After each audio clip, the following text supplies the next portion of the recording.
Wonderland, Chapter 3, The Pool of Tears.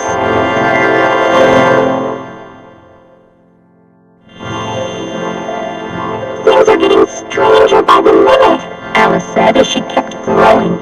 When she looked down, her feet were almost out of sight. Goodbye, feet, Alice said. I wonder who will put on your shoes and socks. I will be much too far away to help you. Then she began to worry. What if her feet wouldn't walk where she wanted to go? It must be nice to them. I'll give them a new pair of boots every Christmas. But it will seem strange to send presents to my own feet. Oh dear, I am talking nonsense. Just then her head hit the whole ceiling. Alice kept growing. She was more than 9 feet tall, but she wasn't upset. Now she was big enough to reach the gold key on the glass table. Alice picked up the key and hurried to the garden door.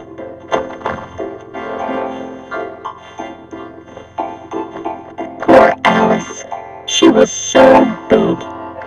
If she lay on her side, she could look into the garden with one eye. As for getting into the garden, that was harder than ever. Alice started to cry again. She tried scolding herself, but that only made her cry harder.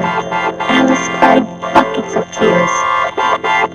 A large pool formed around her, 4 inches deep and spreading halfway down the hall.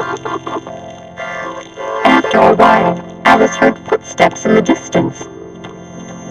She quickly wiped her eyes so she could see who was coming. It was the White Rabbit, wearing a jacket and carrying white gloves and a fan. He trotted through the dark hall muttering to himself. The Duchess should be very angry if I've kept her waiting. Alice was feeling very desperate by now. She was willing to ask for help from anyone, even a talking rabbit. She waited until the White Rabbit was nearby before speaking in a quiet, timid voice. Who's that? Startled, the White Rabbit dropped his gloves and fan. He ran as fast as he could into the darkness. Alice picked up the rabbit's things. She began to fan herself because the hall was very hot. How strange everything is today, Alice said. Yesterday everything was normal. I wonder if I somehow changed overnight. I almost think I did feel a little different this morning. Alice continued to fan herself. Maybe I haven't changed into another person. She thought about all her friends. She hadn't been changed into any of them. Alice burst into tears again.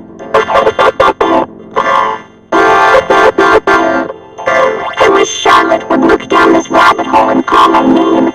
I'm so tired of being here all alone. As she said this, she looked down. She saw that she put on one of the White Rabbit's gloves.